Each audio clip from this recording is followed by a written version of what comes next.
যদি ফ্রিজের এক কোণে পাউরুটিগুলো পড়ে পড়ে নষ্ট হতে থাকে তাহলে আর দেরি না করে ঝটপট পাউরুটি দিয়ে এই রেসিপিটা বানিয়ে নিন। এটা খেতে যেমন টেস্টি হয় বানানোও কিন্তু তেমনই সহজ। মাঝে মাঝে বাচ্চাদের টিফিনের জন্য আপনারা পাউরুটির এই রেসিপিটা বানিয়ে দিতে পারেন।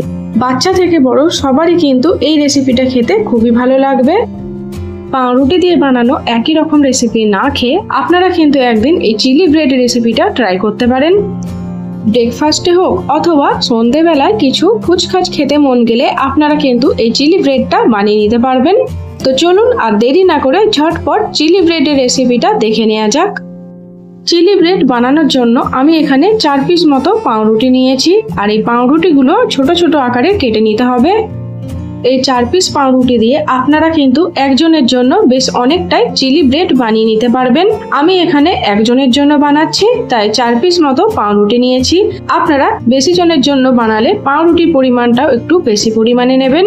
আমি যেমন ভাবে দেখাচ্ছি আপনারাও ঠিক সেইভাবে পাউরুটিগুলো কিন্তু একটু ছোট ছোট করে কেটে নেবেন। এই চিলি ব্রেডের রেসিপিটা বানানো কিন্তু খুবই সহজ, খুবই কম উপকরণ দিয়ে আর কম টাইমের মধ্যেই আপনারা দারুণ টেস্টি একটা পাউরুটির রেসিপি বানিয়ে নিতে পারবেন। পাউরুটির অন্যান্য রেসিপিগুলো থেকে এটা কিন্তু খেতে বেশি ভালো লাগে। দেখুন সব পাউরুটিগুলো এখানে আমার কাটা হয়ে গেছে। এইবার চিলি ব্রেড বানানোর জন্য আমি একটা প্যান নিয়েছি আর এই প্যানের মধ্যে কিন্তু কোনো রকম আমি তেল দিইনি। প্যানটা হালকা গরম হয়ে আসলে পাউরুটির টুকরোগুলো এই প্যানের মধ্যে দিয়ে দিতে হবে আর পাউরুটিগুলো বেশ উল্টে পাল্টে হালকা লাল করে ভেজে নিতে হবে যতক্ষণ না দেখবেন পাউরুটির টুকরোগুলো একটু শক্ত হয়ে যাচ্ছে। এই পাউরুটির টুকরোগুলো ভাজার জন্য কিন্তু কোনো রকম তেলের প্রয়োজন নেই। গ্যাসের ফ্লেমটা লোতে রাখতে হবে আর পাউরুটিগুলো উল্টে পাল্টে ভেজে নিতে হবে। দেখবেন পাউরুটিগুলোর মধ্যে একটা ক্রাঞ্চি ভাব চলে এসছে, তখন গ্যাসের ফ্লেমটা অফ করে এই পাউরুটির টুকরোগুলো একটা আলাদা বাটির মধ্যে তুলে নিতে হবে। এইবার ওই একই প্যানের মধ্যে 2 চামচ মতো আমি তেল দিয়ে দিয়েছি। তেলটা গরম হয়ে আসলে এর মধ্যে দিয়ে দিলাম গাজর কুচি ও ক্যাপসিকাম কুচি। গাজর ও ক্যাপসিকামটা তেলের মধ্যে 2-4 বার হালকা নেড়ে নিতে হবে। গাজর ও ক্যাপসিকামটা হালকা ভাজা হয়ে আসলে এর মধ্যে দিয়ে দেব পেঁয়াজ কুচি।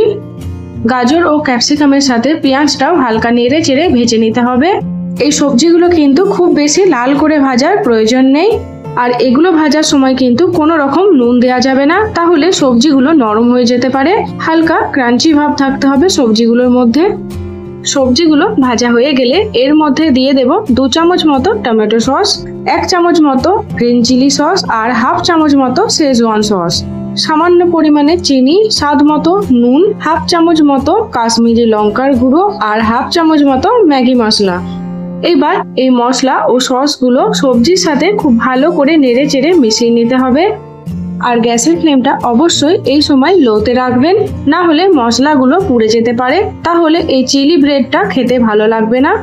আর আমার চ্যানেলটা যদি এখনো অবধি সাবস্ক্রাইব না করে থাকেন তাহলে তাড়াতাড়ি সাবস্ক্রাইব করে নিন আর এমন দারুণ টেস্টি টেস্টি রান্নার ভিডিও পেতে থাকুন। এইবার এই মশলাটার মধ্যে সামান্য পরিমাণে জল দিয়ে দিচ্ছি। জল দেওয়ার পর মশলাটা আবারও বেশ নেড়ে চেড়ে ভালো করে মিশিয়ে নিতে হবে। এই মশলাটা ফুটে আসলে এর মধ্যে দিয়ে দেব আগে থেকে ভেজে রাখা পাউরুটির টুকরোগুলো। পাউরুটির টুকরোগুলো দিয়ে মশলার সাথে খুব ভালো করে মিশিয়ে নিতে হবে আর এটা একটু তাড়াতাড়ি করে নিতে হবে যাতে পাউরুটির টুকরোটার সাথে সব মশলাগুলো খুব ভালো করে মিশে যায়। এই চিলি ব্রেডটা যতক্ষণ না একটু শুকনো শুকনো হয়ে আসছে ততক্ষণ অবধি এটাকে নেড়ে চেড়ে নিতে হবে। দেখুন আমাদের দারুণ টেস্টি চিলি ব্রেড একদম রেডি হয়ে গেছে। এই সময় কিন্তু গ্যাসের ফ্লেমটা বন্ধ করে দিতে হবে।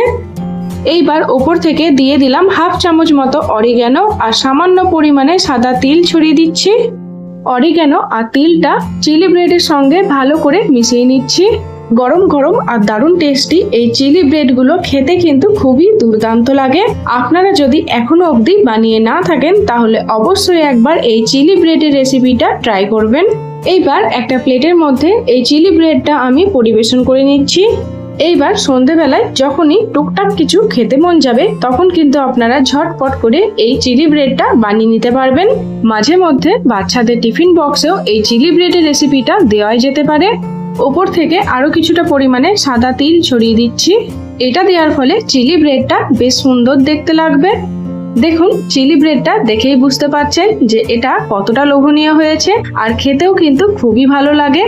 বাড়িতে আসা অতিথিদের জন্য আপনারা কিন্তু এই চিলি ব্রেডটা বানিয়ে দিতে পারবেন। তো আমার এই দারুণ টেস্টি আর ঝটপট বানিয়ে ফেলা চিলি ব্রেডের রেসিপিটি আপনাদের কেমন লাগলো অবশ্যই কমেন্ট বক্সে জানাবেন, আর প্লিজ আমার চ্যানেলটা সাবস্ক্রাইব করবেন।